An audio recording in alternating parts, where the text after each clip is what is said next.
जय हिंद दोस्तों। तो जो कल का क्लास था उसमें हम लोग कुषाण वंश के बारे में देखे थे। ठीक, क्या पढ़े थे? तो कुषाण वंश के बारे में पढ़े थे। तो तीन तो हम पढ़ लिए। सबसे पहले देखो पीछे थोड़ा हम जाते हैं, पीछे के क्लास थोड़ा जिक्र कर दे रहे हैं 2-4 मिनट। उसके बाद आज का क्लास पे हम लोग चलेंगे। तो पीछे के क्लास हम लोग देखेंगे जब, तो पीछे के क्लास में हम लोग क्या देखेंगे? तो देखेंगे कि पहले हम लोग क्या क्या पढ़े। तो जो मौर्य वंश था, क्या था? तो मौर्य वंश था। तो उस समय क्या हुआ था? तो विदेशी आक्रमण हुए थे, 4 विदेशी आक्रमण हुए थे, जिसमें हम लोग ने हिंद यूनानी के बारे में पढ़ लिए। उसके बाद शक पढ़े, उसके बाद पहलव पढ़ ले, और लास्ट जो है चौथा उस कुषाण क्या था? तो कुषाण वंश। तो हम लोग कुषाण वंश के बारे में देख रहे हैं। ठीक है, क्या कर रहे हैं? तो कुषाण वंश के बारे में पढ़ रहे हैं। और कल कुषाण वंश के बारे में कुछ पढ़ा था, उसके आगे जो है उसके आगे आज हम देखेंगे। तो सबसे पहले चलते हैं। तो कुषाण वंश का संस्थापक कौन था? पूछेगा कि कुषाण वंश का संस्थापक कौन था। तो संस्थापक में पूछेंगे तो संस्थापक कौन हुआ? तो कुजुल कटफिसेस था। कुजुल कटफिसेस था जिसने कुषाण वंश का स्थापना किया था। ठीक है, जब इसने स्थापना किया तो उसके बाद इसने अपना एक सिक्का लॉन्च किया था। क्या किया? सिक्का लाया था, जिसमें एक ओर इसका चित्र था और दूसरे ओर नंदी भगवान का था। हाँ, पहले इससे पहले हम लोग ये जान लेंगे कि ये 100 धर्म को मानता था। कौन? 100 धर्म। 100 धर्म को क्या करता था? तो ये मानता था। ठीक है, 100 धर्म को क्या करता था? तो ये मानता था। ठीक है, तो इसीलिए 100 माने विश्व शंकर भगवान को तो ये मानता था। तो इसीलिए इसके एक और सिक्के पे क्या था? तो नंदी भगवान का, नंदी जो भगवान है उनका चित्र रहता था। ठीक है, तो कुजुल जो कटफिसेस था उसके सिक्के पर एक तरफ नंदी भगवान का और एक तरफ किसका था? तो कुजुल कटफिसेस। ठीक, उसके बाद दूसरा का देखते हैं, अपना रखता था। दूसरा का आए तो दूसरा में कौन आए थे? तो दूसरा में आए थे बीम कटफिसेस। कौन आए थे? तो बीम कटफिसेस। तो जब बीम कटफिसेस आए तो उन्होंने भी अपना सिक्का लॉन्च किया। अगला शासक हुए तो बीम कटफिसेस ने भी अपना क्या किया? तो सिक्का लॉन्च किया। तो उन्होंने सिक्के पर लॉन्च किया तो उनका भी सिक्के देखिए, उनके सिक्के पर चेंज कर दिए। एक और क्या किए कि एक और नाम लिखे। ठीक है, एक और क्या किए? तो नाम लिखे। जैसे आज का जो सिक्का होता है, चलता है, तो हम लोग देखते हैं 5 का सिक्का है, उस पर देखते हैं, चाहे एक का जो पुराना सिक्का है उस पर हम लोग क्या देखते हैं कि एक तरफ नाम लिखा रहता है। क्या लिखा रहता है? तो एक तरफ देखते हैं कि ऐसे ये सिक्का हो गया और एक लिखा रहता है। ठीक, और यहाँ लिखा रहता है 1 रुपया। 1 रुपया क्या लिखा रहता है? एक लिखा रहता है और रुपया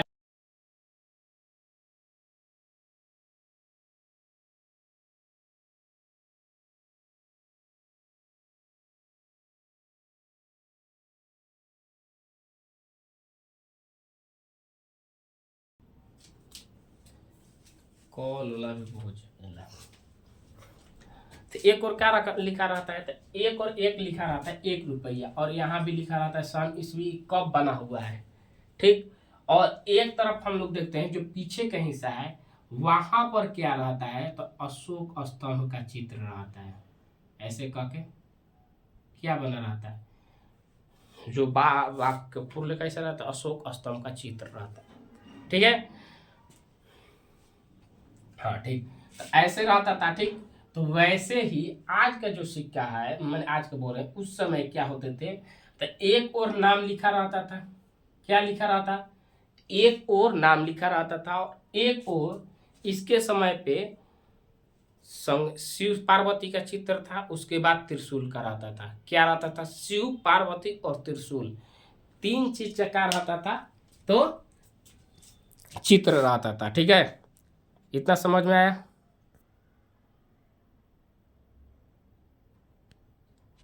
चित्र रहता है। ठीक है, अब आगे हम लोग देखते हैं। तो ये हो गया, ये किसके बारे में बताए? बीम कटफिसेस थे। ठीक है, उसके बाद आगे जो शासक है कौन है? आगे तो आगे जो आया कनिष्क आया। कौन आया? कनिष्क आया। कनिष्क जब आया तो इसे हम लोग सबसे प्रतापी शासक बोलते हैं। कुषाण वंश का पूछेगा कि सबसे प्रतापी शासक कौन था? तो कनिष्क था। कौन था? तो कनिष्क। ये बहुत प्रतापी था। ठीक, अब इसके बारे में थोड़ा जान लेते हैं। ये कब गद्दी पर बैठा था? तो 78 ईस्वी में बैठा था ये गद्दी पर, और यहीं से इसने ही क्या किया था? तो शक संवत कैलेंडर जारी किया था। अब कैलेंडर जिसका छूटा हुआ है तो हम कैलेंडर पहले ही पढ़ा दिए। क्या किए? कैलेंडर पहले ही बता दिए हैं। तो 2-3 दिन क्लास पीछे वाला में होगा, तो वहाँ से कैलेंडर का देख सकते हो कि शक संवत कैसे आया था, कैसे हुआ। शक अभी जो हम लोग देखते हैं ग्रेगोरियन कैलेंडर हिसाब से चलते हैं, ये कैसे, उसके बाद विक्रम संवत, ये चीज़ हम बता दिए। ठीक, तो इसने आते ही क्या किया? तो शक संवत कैलेंडर जारी किया। लेकिन कनिष्क ने जारी किया, लेकिन शक के जो थे उसने क्या किया कि कोई मान लो कि कोई चीज़ बनाए, मान लो कि हम ये मार्कर अपने से बनाए, अपने से बना दिए, इसको बनाए हम, लेकिन हम इसको यूज नहीं किए, माने हम इसको लिखे नहीं। ठीक, कोई और यूज कर लिया, जैसे टीचर कोई और यूज किए। तो सबसे पहले तो वैसे ही क्या हुआ कि ये तो कनिष्क ने उसको शक संवत तो लाया, लेकिन शक जो, शक नहीं कनिष्क ने लाया था इसको, लेकिन शक ने इतना इसको उपयोग कर लिया, इस कैलेंडर को इतना वो लोग इसको मान लिए, उपयोग किए कि शक संवत के नाम से ये जाने लगा, मैंने जानने लगे हम लोग कैलेंडर के बारे में। तो ये तमाम चीज़ हम लोग ने पढ़ा था। ठीक है, कैलेंडर लाया था। उसके बाद क्या किया? तो पाटलिपुत्र पे इसने आक्रमण किया था। क्या किया? तो पाटलिपुत्र पे आक्रमण किया था, और आक्रमण करने के बाद वहाँ से जो बौद्ध महात्मा बुद्ध थे उनका जो भिक्षा पात्र था, भिक्षा पात्र को लेके आया था, और वहाँ से अश्व घोष जो थे, जो महान कवि थे, उनको क्या किया था? तो ये लेके आया था। क्या किया था? जो महान विद्वान थे उनको लेके आया, और लेके आके इसने अपने राज्यसभा में राज कवि की उपाधि दी थी। तो इतना चीज हम लोग कल के क्लास में हम लोग पढ़ लिए थे। ठीक है, जितना बताए इतना हम लोग कल पढ़े थे। उसका जो बताए उसको लिखा हुआ भी कल के क्लास जो देखोगे जाके तो वहाँ से मिलेगा। ठीक है, तो हम इस बोर्ड पे जो लिखा हुआ चीज़ है इसलिए कि हम देखो समझा देते हैं। अब पीडीएफ तो हमारे पास नहीं है कि पीडीएफ हम देंगे, या मोबाइल पर अपलोड कर सकते हैं, तो इससे हम देखते हैं कि लंबा समय भी ना जाए, तो क्या करते हैं कि पहले हम लिख दिए, तो ये चीज़ अच्छा से लिखा हुआ है, हम हटेंगे, ऐसे हट जाएंगे तो शॉर्ट स्क्रीन कर लोगे। ठीक, और इसको हम समझा देंगे, तो समझाने के बाद तुम जाके फिर शॉर्ट स्क्रीन जो किए हो उसको देख लो, और वीडियो देखोगे समझ में बिल्कुल आएगा। तो चलते हैं आज का जो क्लास है उसके बारे में हम लोग पढ़ते हैं। ठीक, तो ये सबसे पहले हम लोग यहाँ लिखेंगे क्या? तो ये किस चीज़ का है? तो कुषाण वंश का है। क्या है? तो ये कुषाण वंश है। ठीक, यहाँ हम लोग लिखेंगे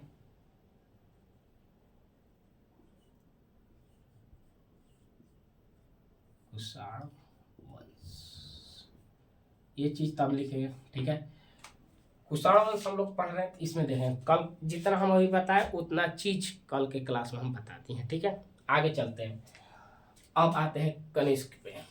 कहाँ आते हैं? कनिष्क, जो कनिष्क है उसके बारे में आते हैं। तो ये ठीक है, तो बौद्ध धर्म का जो विद्वान, बौद्ध धर्म का जो विद्वान था कौन था? तो पार्श्व था। क्या था? तो पार्श्व था, बौद्ध धर्म का विद्वान था, तो पार्श्व था। तो इसने सुझाव दिया है, किसको दिया? कनिष्क को, और बताया कि हम लोग एक सम्मेलन करें। क्या करें? एक सम्मेलन करें जिसमें बौद्ध के जो चौथे बौद्ध समिति होगा। ठीक है, तो इसके बारे में पार्थ ने क्या किया कि एक जो सम्मेलन है उसके बारे में चर्चा किया राजा से, और इसके कहने पर, माने पार्थ के कहने पर, जो पार्थ के कहने पर किसने? कनिष्क ने, क्योंकि विद्वान इनके राज दरबार में विद्वान था ये, तो इन विद्वानों के कहने पर ही राजा काम करते हैं।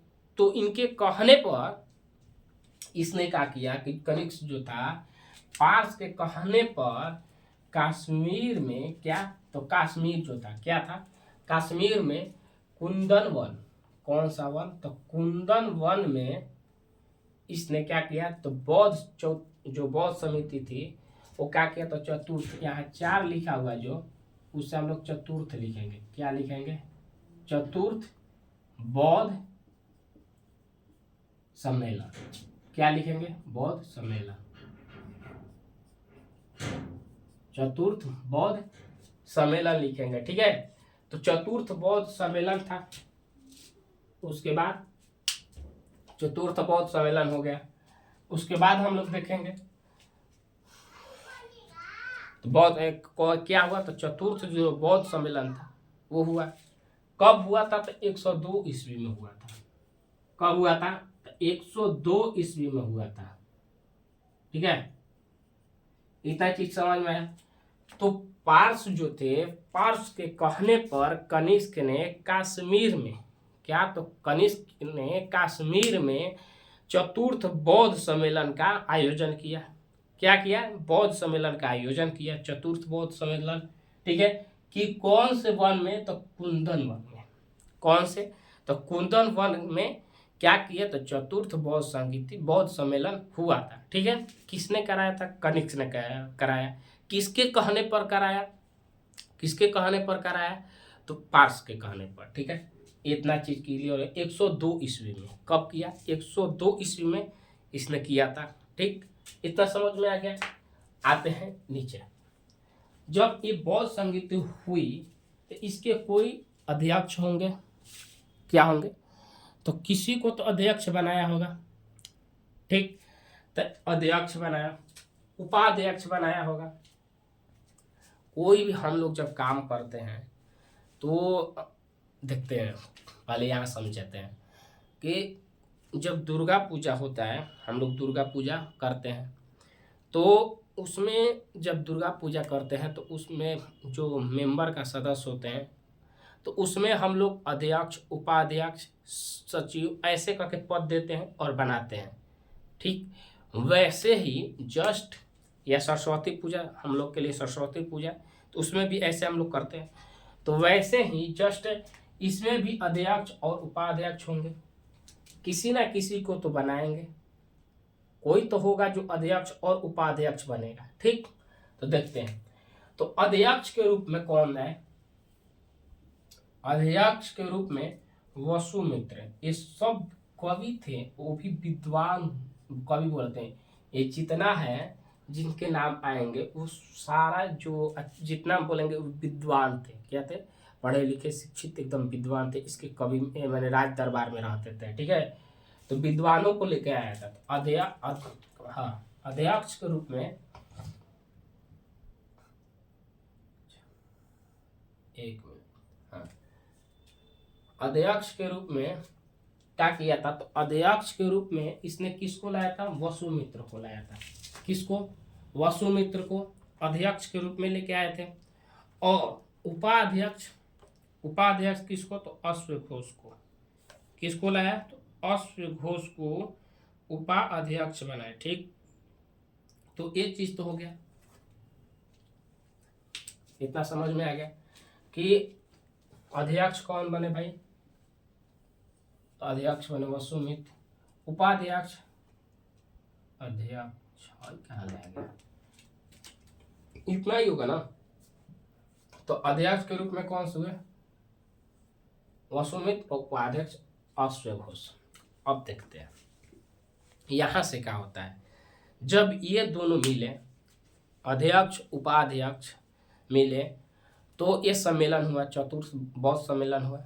ठीक है, तो बौद्ध जब सम्मेलन हुआ चतुर्थ, तो उसमें तो उपाध्यक्ष अध्यक्ष मिल गए। तो उसके बाद ये जो बताए थे, तो आगे चल के क्या हुआ कि जब ये हो गया तो आगे चल के इसमें होते विद्रोह हो गया, और ये दो भागों में क्या हुआ, तो बट गया।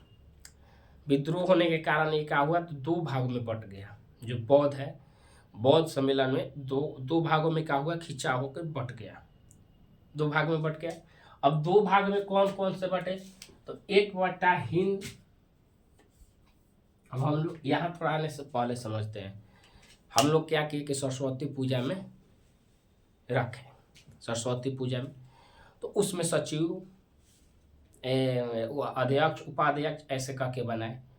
तो जब हम लोग रख दिए, तो उसमें जब आगे चलते चलते क्या होता है कि जो मेन रहता, मैंने अध्यक्ष के रूप में रहता है, तो वो अपना मन से काम करता है, जो उसको आएगा ना वो करेगा। तो एक दूसरा होता है ना, तो उसको वो चीज़ अच्छा नहीं लगता है, तो उससे क्या होता है कि उसमें और दोनों में खिंचाव हो जाता है, और खिंचाव के कारण वो दोनों अलग हो जाते हैं। तो अलग जब हो जाते हैं, तो जब दोनों एक कमेटी के थे, एक कमेटी के रहने वाले थे और एक साथ मिल के रखते थे, एक साथ रह के मूर्ति को रखते थे। लेकिन कुछ ना कुछ बात के चलते और इसके बाद एक का मानने न मानने के चलते दोनों में खिंचाव हो जाता है। क्या होता है? खिंचाव हो जाता है और खिंचाव होने के चलते वो दोनों बट जाते हैं। जैसे इस उदाहरण से हम लोग हट के आते हैं। दो लड़के हैं, दो लड़के पढ़ते हैं एक साथ, दोनों लड़के पढ़ने में तेज हैं। क्या है? दोनों लड़के पढ़ने में तेज हैं।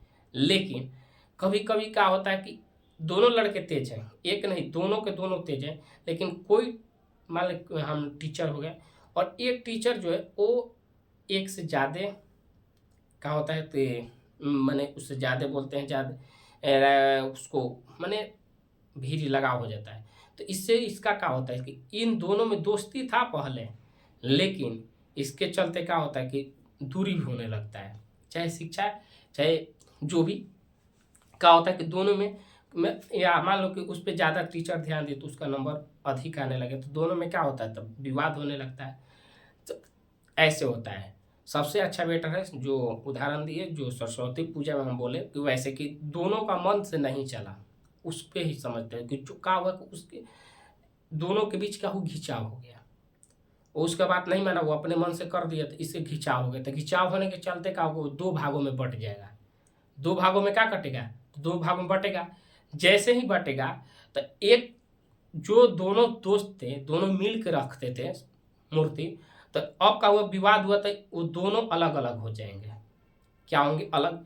तो जो लड़का दोनों अलग हुए तो एक वो अपना अलग रखेगा और ये अपना अलग रखेगा। अब अगला साल आएगा तो उसमें ये दोनों आमने सामने रखेंगे और इसका जो मन से पूजा नहीं हो रहा तो वो अपना मन से अब करेगा, चाहे जो भी डीजे वो बाजा बाजा बजा और जो भी करना, और ये अपना अलग करेगा। तो वैसे का हुआ कि जैसे ही ये बौद्ध सम्मेलन हुआ, चतुर्थ बौद्ध सम्मेलन हुआ और अध्यक्ष उपाध्यक्ष जब बने, तो उसके बाद इन दोनों के बीच में ये जो बौद्ध धर्म था क्या था, तो बौद्ध धर्म था, इसमें क्या हुआ कि दरार आ गए और ये दो भाग में बट गया। क्या हुआ? दो भाग में बट गया। तो कौन कौन से? तो हीनयान और महायान। क्या हुआ? हीनयान और महायान। तो हीनयान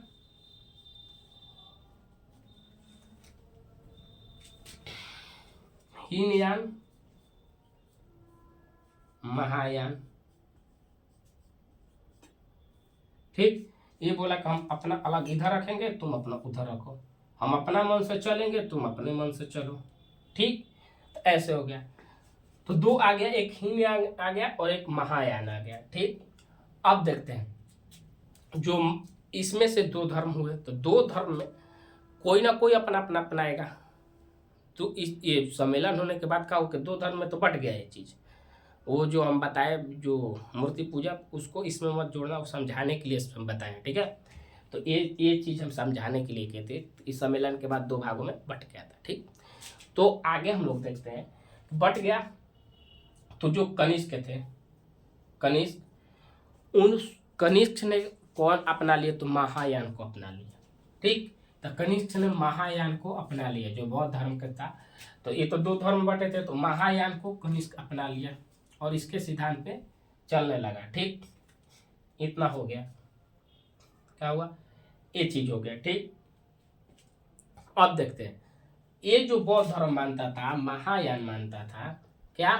तो महायान जो बौद्ध धर्म को मानता था, वो लोग क्या करते थे? तो उसमें जो भिक्षुक थे वो सोने के आभूषण भी पहन सकते थे। क्या कर सकते थे? तो सोने का आभूषण भी पहन सकते थे, धारण कर सकते थे। जो महायान के लोग थे, समझो, जो महायान के लोग थे वो आभूषण को धारण कर सकते थे। क्या कर सकते? आभूषण धारण कर सकते थे। और क्या करते थे? तो मांस भी खा सकते थे। क्या कर सकते थे? तो मांस भी खा सकते थे। तो इसमें कैसे होता है? इसमें जो नियम होता है वो कड़ा नियम नहीं था, ये आसान नियम का था, ठीक है, आसान। तो आज के लोग में क्या करते हैं कि सबसे आसान तरीका को जो होते हैं, आसान तरीका से कुछ भी हो या कोई काम बिना काम किए हुए हो जाए, तो वैसा चीज़ ज़्यादा समझते हैं। तो इसमें क्या हो कि आसानी से ये जो धर्म था इसको आसानी से अपनाया जा सकता था, आसानी से जो नियम था इसके नियम पे चल सकते थे। ठीक, तो जैसे ही इसमें आया कि इसमें सोने धारण भी कर सकते हैं, मांस भी खा सकते हैं, जो मांस खाना मांसाहारी जो मांसाहारी है वो चीज़ भी खा सकते हैं। ठीक, तो इसलिए इसको अपना लिया गया। अब आगे चलते हैं, आगे चलेंगे तो जो कनिष्क है क्या है, कनिष्क इसने इतना महायान का प्रचार किया, बौद्ध धर्म में महायान शाखा का इतना प्रचार किया, क्या किया, इतना प्रचार किया कि आज हम लोग देखते हैं कि मध्य एशिया में और चाइना में भी वहाँ भी बौद्ध धर्म को मानते हैं। ठीक है, वहाँ भी है और मध्य एशिया में पहुँच गया और चाइना के भी, यहाँ पे दोनों जगह क्या है, तो महायान माने बौद्ध धर्म की शाखा है। कहाँ है, तो मध्य एशिया और चाइना में महायान की शाखा। तो यहाँ भी हम लोग देखते हैं कि पूजा पाठ करने वाले, बौद्ध धर्म को मानने वाले बहुत सारे चाइना में है। ठीक है, ये धर्म को मानते हैं, अपनाए हुए हैं। अब आगे चलते हैं, आगे देखते हैं। तो आगे देखेंगे तो अब जो कनिष्क है, कनिष्क के दरबार में किसके तक, कनिष्क के दरबार में, ठीक, तो कनिष्क के दरबार में विद्वान कौन कौन रहते थे। अब देखो यहीं से क्वेश्चन बहुत कभी पूछ देगा कि कनिष्क के दरबार में कौन कौन रहते, या कनिष्क के दरबार में कौन विद्वान, मैंने इसमें से किसी का विद्वान का नाम भी दे सकता है। तो इसके कनिष्क ऐसे ही सबसे अच्छा शासक नहीं बना था। ठीक है, तो इस शासन काल में ऐसे ही नहीं था। इसके देखते हैं दरबार में कौन कौन थे। पार्श्व थे, ये भी एक विद्वान थे। ठीक है, एक आते ये भी विद्वान थे। वसुमित्र, कौन, तो वसुमित्र थे। दूसरे पे कौन आएंगे, वसुमित्र। तीसरा अश्वघोष, और अश्वघोष को कहाँ से लेके आया था, तो अश्वघोष को पटना से लेके आया था। क्या किया, अश्वघोष को पटना से लेके आया और इनको अश्वघोष को राजकपि की उपाधि दे दी। ठीक, यहीं से क्या किया था, भिक्षा पात्र भी पटना से लेके आया था। तो ये कहाँ के थे, तो पटना के थे, लेकिन लेके आया था। ठीक, इसके दरबार में कौन थे, तो नागार्जुन थे। ठीक, नागार्जुन को हम लोग क्या बोलते हैं, तो नागार्जुन को भारत का आइंस्टीन भी कहते हैं। क्या कहते हैं, तो नागार्जुन को भारत का आइंस्टीन भी कहते हैं। ठीक, और इसके दरबार में कौन थे, तो चरक क्या थे, तो एक वैद्य डॉक्टर थे, इलाज करते थे। क्या करते थे, तो बौद्ध वैद्य डॉक्टर थे, ये क्या करते थे, तो इलाज करते थे। तो इसके दरबार में विद्वान कौन कौन थे, तो पार्श्व थे, वसुमित्र, अश्वघोष, नागार्जुन, चरक जैसे विद्वान रहते थे। ठीक है, किसके दरबार में, कनिष्क के दरबार में रहते थे। आगे चलते हैं, अब आगे नीचे देखेंगे। तो इतना चीज अभी हम बताएं, ये चीज समझ में आया, समझ में आ गया। ठीक, अब आगे देखते हैं। तो ये विद्वान थे, इसके दरबार में रहते थे। इसके बाद हम लोग देखते हैं अश्वघोष है। कौन, अश्वघोष, ये क्या थे, अश्वघोष। तो अश्वघोष क्या थे, तो अश्वघोष ने आगे चल के क्या किया, तो बौद्ध चरित्र लिखा। बौद्ध चरित्र को किसने लिखा, तो बौद्ध चरित्र को अश्वघोष ने लिखा। ठीक, तो अश्वघोष ने क्या लिखा था, तो बौद्ध चरित्र को, बुद्ध चरित्र जो है बौद्ध चरित्र को लिखा था। ठीक, बुद्ध चरित्र। तो पूछेगा, क्वेश्चन पूछता है कि बुद्ध चरित्र लिखने वाले कौन थे, तो क्या मारेंगे, अश्वघोष। क्वेश्चन यदि पूछ दिया कि भारत का आइंस्टीन कौन है, नागार्जुन। ठीक, तो ये भी पूछ देगा कि अभी जो बोले जस्ट कि बुद्ध चरित्र जो है उसको लिखने वाले कौन थे, तो अश्वघोष ऑप्शन देगा। चरक संहिता किसने लिखा था, चरक संहिता जो है वो किसने लिखा था, तो चरक ने लिखा था। चरक संहिता जो है उसको कौन लिखे थे, तो चरक लिखे थे। कौन लिखे थे, चरक लिखे थे, चरक संहिता। और ये वैद्य थे, वैद्य माने डॉक्टर थे, वैद्य डॉक्टर थे, ठीक है, वैद्य डॉक्टर थे। तो चरक संहिता हो गया। उसके बाद नागार्जुन पे आते हैं। नागार्जुन, तो नागार्जुन जो थे वो भारत के क्या थे, तो आइंस्टीन बोले जाते हैं। भारत के क्या थे, तो भारत का आइंस्टीन हम लोग किसको बोलते हैं, तो नागार्जुन को बोलते हैं। भारत का आइंस्टीन नागार्जुन को बोलते हैं, ठीक। इतना चीज हो गए। अब थोड़ा देखते हैं नागार्जुन जो थे तो सापेक्षिक सिद्धांत के थे, सापेक्षिक सिद्धांत का, ठीक। और उनको क्या भारत का आइंस्टीन कहा जाता है। बौद्ध धर्म में शून्यवाद उन्होंने बताया था। शून्यवाद जो है बौद्ध धर्म में नागार्जुन ने ही बताया था, ठीक। तो इतना तमाम चीज हम लोग ने देखा, पढ़ लिए, ठीक। तो आज की क्लास और कल के क्लास हम लोग एकदम धीरे धीरे पढ़े, अच्छा से समझे, ठीक है। तो अब कल के क्लास जो है इसके बारे में हम लोग कल देखेंगे, कल और ख़त्म हो जाएगा। तो कल का होगा, तो कल क्लास जो देखेंगे हम लोग उसमें ख़त्म हो जाएगा, ठीक। हाँ, अभी भी बता दे रहे हैं कि जिसको छूटा है हम बार बार लास्ट में बोल देते हैं क्लास के बाद, शुरू में नहीं बोलते हैं कि आप लोग को दिक्कत हो। देखो पढ़ाने के आते आते हम लोग बोल दें, लेकिन आते आते ही बोलना कि ये करो कहते हैं, लेकिन कभी कभी पढ़ा देते हैं, कल बोले थे। लेकिन अब देखो ये चीज़ आज देख लिए। सबसे पहले जो क्लास हम बनाते हैं उसके क्लास पे लिखा रहेगा कुछ, देखो हेडलाइन पे क्या लिखा रहता है, जो भी टॉपिक पढ़ाएं तो वो चीज़ लिखा रहेगा। और वहाँ साइड में @ डाल के ऐसे लिखा रहता है रुद्र 215।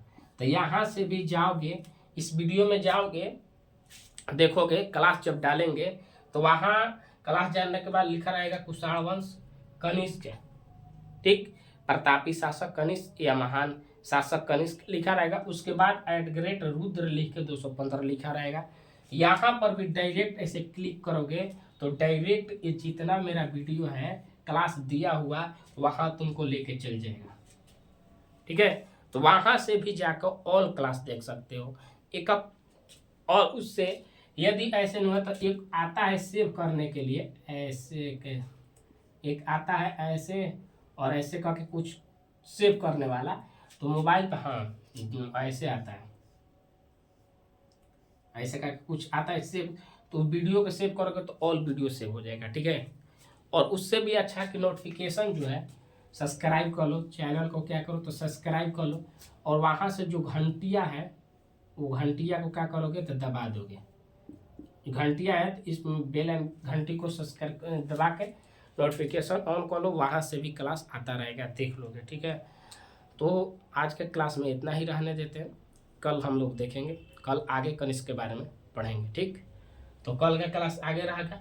यूट्यूब चैनल बता दिए कि यूट्यूब चैनल पे जाना, ये @ लिख देना, यूट्यूब पे सर्च बॉक्स में जाके ऐसे @ लिखोगे रुद्र 215 लिख दोगे, जहाँ सर्च बॉक्स होता है ना नीचे यहाँ देखते हो सर्च ऐसे, तो इस पर छूना और यहाँ खाली डब्बा आएगा, वहाँ @ रुद्र लिख देना, बड़की आर छोटकी UTR लिख के 215 लिख के, और यहाँ जाओगे तो मिल जाएगा क्लास। तो ठीक है, मिलते हैं कल के क्लास में। जय हिंद।